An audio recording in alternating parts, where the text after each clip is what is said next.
Hi guys, my name is PK, and in this video we'll be talking about cross-collateralization or cross-securitization. This is an essential hack so you're not capped out at one or two properties. Most mortgage brokers won't tell you this. I can tell you a lot of banks won't tell you this. This pitfall can really stop you in the tracks from building a property portfolio, even though you've picked the right suburb, you picked the right location, the right property, but lending strategy, this loan problem can really cause huge issues in growing portfolios. So stick around if you're wanting to build a portfolio and build passive income from properties.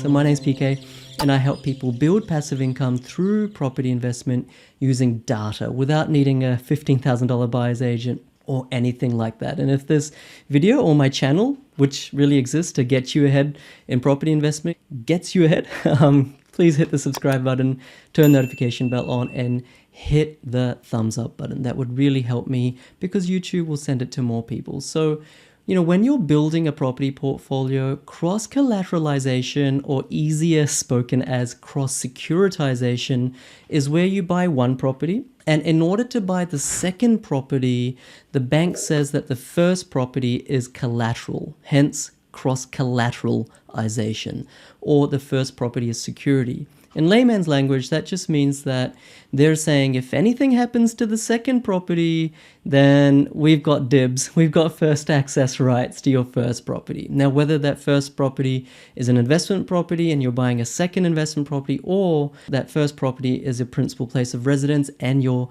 buying your first investment property, you just really don't want to be cross-collateralized or cross-securitized. You want each of those loans to be completely individual and completely separate. Now remember, just because you've got multiple mortgages, 1, 2, 3, 4 properties with the same bank, that does not mean you've cross-securitized, okay? Cross-securitization is a very intentional, specific thing you tell a bank that, okay, I've got multiple loans, but the first property is collateral for the second for the third, etc. So you can be with the same bank, let's say CBA, I have 3 or 4 loans with CBA, and none of those loans are cross-securitized, okay? It's an individual thing. And obviously, if you go with separate lenders, separate banks for each loan, that will also mean that you're not cross-collateralized. But, to build a property portfolio, oftentimes you need to have more than one loan with the same bank.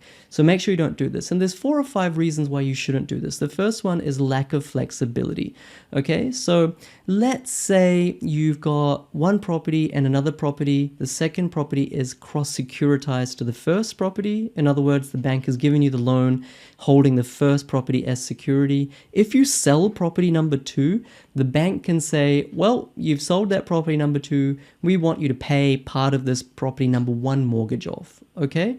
And you may not want to do that, right? You might have sold for some other reason to use those funds for something else. You don't want the bank telling you what to do, okay? So you lost that flexibility when you cross-securitize. Don't do it. Okay, second problem with cross-securitization is that let's say you've got 2 properties and you want to revalue one, okay? You want to revalue the second property to be able to see whether you've got enough equity to buy a third property.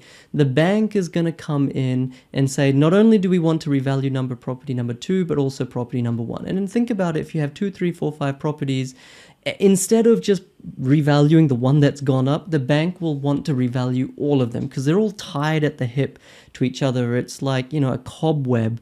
It's like a labyrinth or a maze. They need to assess the entire portfolio every single time, which will increase complexity and increase cost and time. Okay, we want to be nimble, especially in a growing market.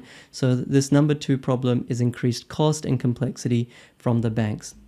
The third problem with cross-securitization is you've got limited product or service choice, okay? So if you're with the same bank and you've got 2, 3, 4 loans that are all cross-collateralized, cross-securitized, the bank will at some point say, look, PK, we're not going to give you any other loans unless they're on principal and interest.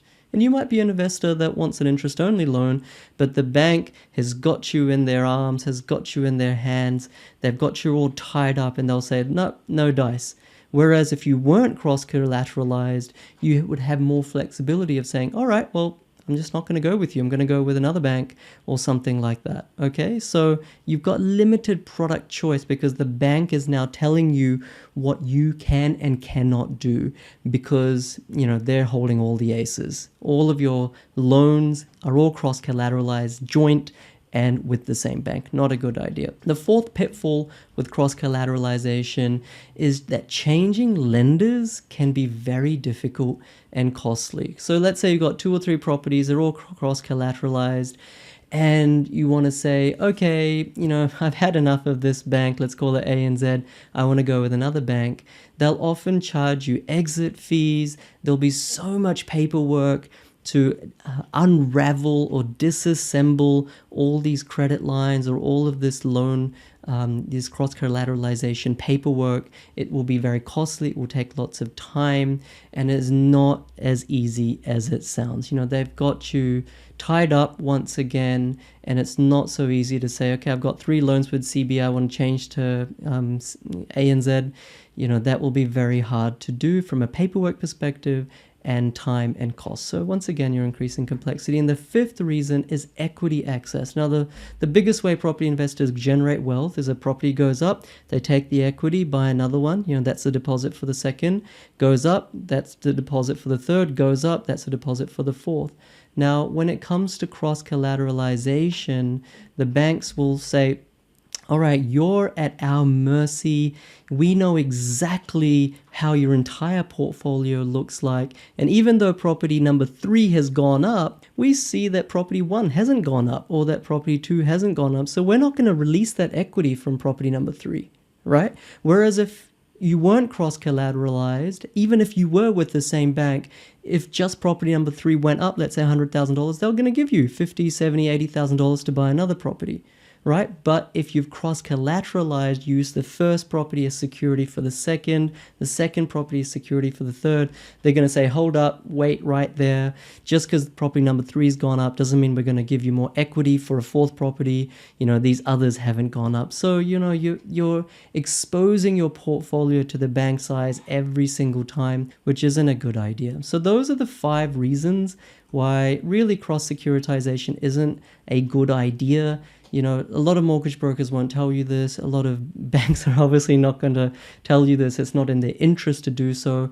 I see so many properties, investors get stuck after 2 or 3 properties because they've cross-securitized. Their properties have done incredibly well, great location, great property selection, but they've forgotten that lending strategy is as important as where to buy. All right, so lack of flexibility, increased complexity, limited product choice, changing lenders is very difficult, and inability to release equity very easily. These are the 5 issues.